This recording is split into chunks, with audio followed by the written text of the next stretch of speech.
Hello, everyone. My name is Cody Brown. I chose Chapter 5, which is the demand for health and medical care, as the topic of interest for my PowerPoint. I hope you enjoy, so let's go ahead and start the slideshow.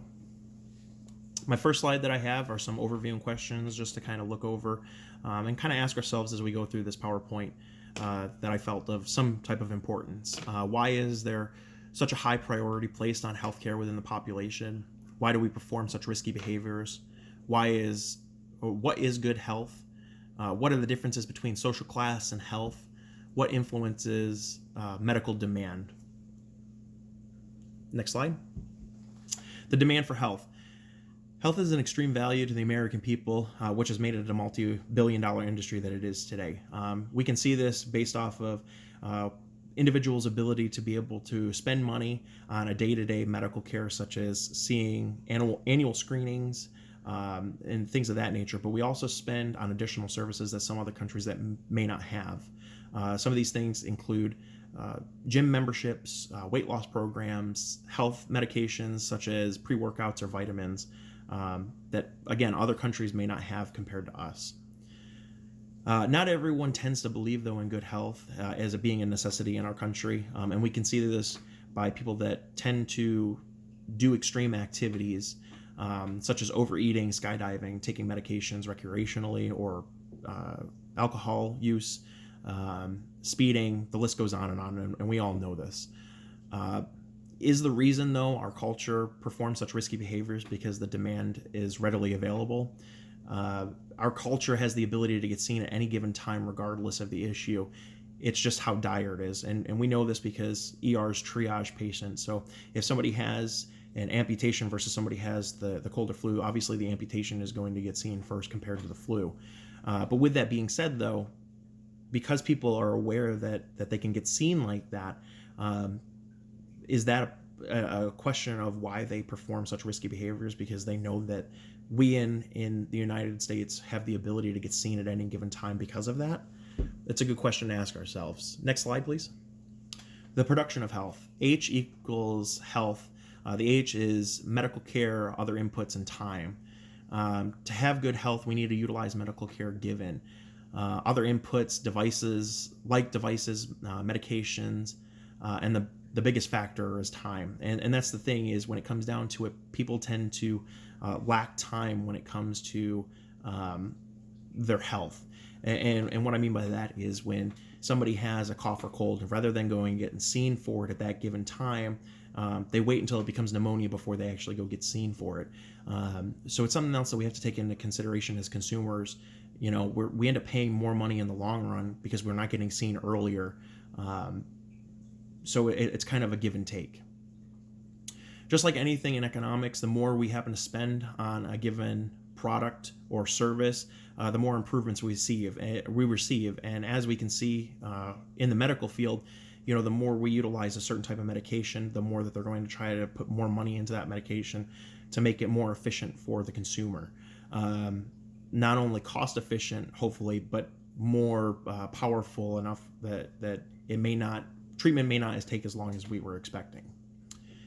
Health status affected. Technology affects health status, environment, whether it's man-made or natural, lifestyle, whether it's income or healthy living, and obviously the education are just some of the different things that affect the health status.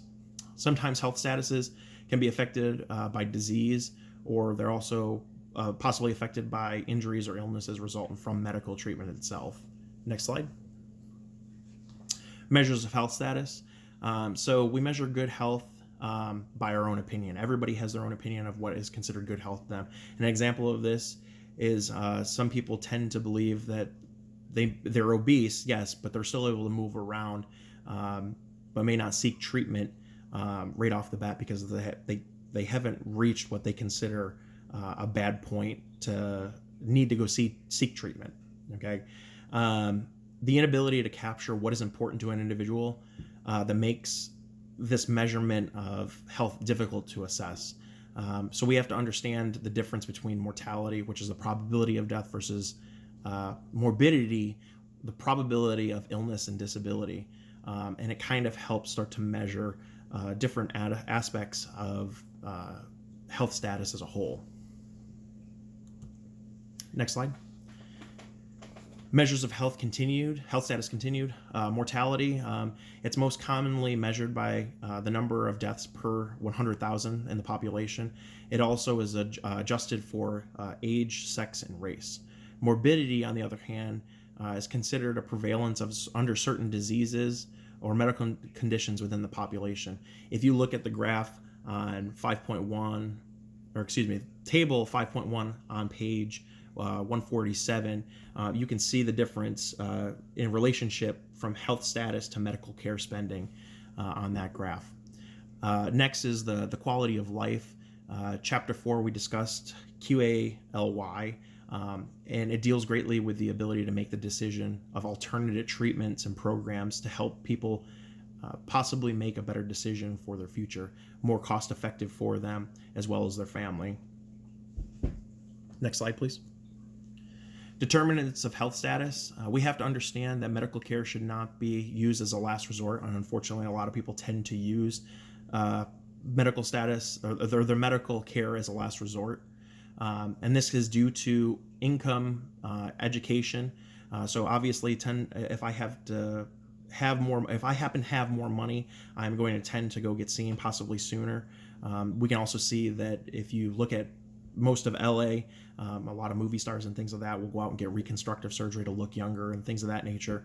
And they have the money to do it. But somebody that's in a lower class like myself, I'm not going to go out and get reconstructive surgery, or I'm not going out to go get a tummy tuck or something along those lines, because I can't afford it, obviously. And the other thing that kind of goes along with that, though, is education. People tend to not be educated enough when it comes to the medical field. And with that being said, it kind of gets people into a little bit of trouble because, they want what they want type of ordeal, instead of what they actually need. Some of the other things that affect health status are the environmental and lifestyle factors. Externalities like air and water pollution are environmental, so it does have an effect on the population. However, lifestyle factors deal with a patient's own risky behavior, like we had already talked about, smoking, sexual behaviors, unprotected sex, things of that nature, skydiving, diet, alcohol consumptions, again, everything that we've already discussed. Based off a statistic from the OECD, which is also known as the Organization for Economic Cooperation and Development, that I got out of another textbook, shows that the U.S. is one of those countries that we are at the highest for almost everything. But the example that I used for the PowerPoint is we're the highest for obesity, naturally.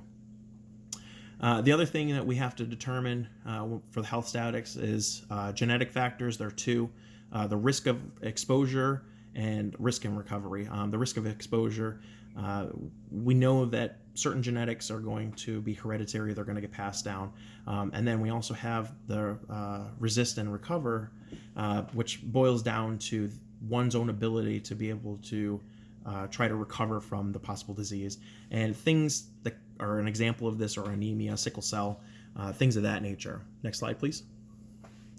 The relationship between social class and health. Although social position in society may play a small role in patients' health, it does not stop individuals from making unhealthy choices. Again, we have the choice to try to get the best healthcare that we can. Now, again, with that being said, though, money does play a huge factor with that. It is seen that people at a younger age tend to die in a lower class more, because of the fact they're more susceptible of diseases that are spreading. So a lower class like myself, this is an example of this would be cancer patients. My mom was a cancer patient. It put her $20,000 in debt for treatment. She did survive, thankfully, but my point being is compared to somebody who has money, now she's $20,000 in debt and trying to pay off those debts. Compared to somebody who already has the money, completely different. Next slide, please. The role of public health and nutrition. Research by Thomas McNone indicates a decline of mortality rates in Europe and North America by The living standards, primarily better nutrition, housing, and it makes advancements drastic when just those things change alone. But on top of that, he also showed water purification, water purification and treatment / disposal of sewage vastly improves the water supplies. Certain diseases decline the importance because they reduce exposure. An example of this is the Black Plague. So obviously, if people tend to have an education to wash their hands, and start looking for those certain signs and symptoms, they're going to reduce that and cause more of a herd effect where more people happen to be able to resist certain types of diseases and things of that nature. Things that also help that, though, are the advancements in medical sciences, and we can see that through immunizations, which is that preventive medicine that we have that's readily available to us. So hopefully people keep using that. Next slide, please. The demand for healthcare. Understanding that the demand side of the market is the most important step towards the future of medical care. By only looking at alternatives, on the supply side, we force medical community to only take individual self-interest at means of the economy. I believe that this is what causes escalations in medical spending, is because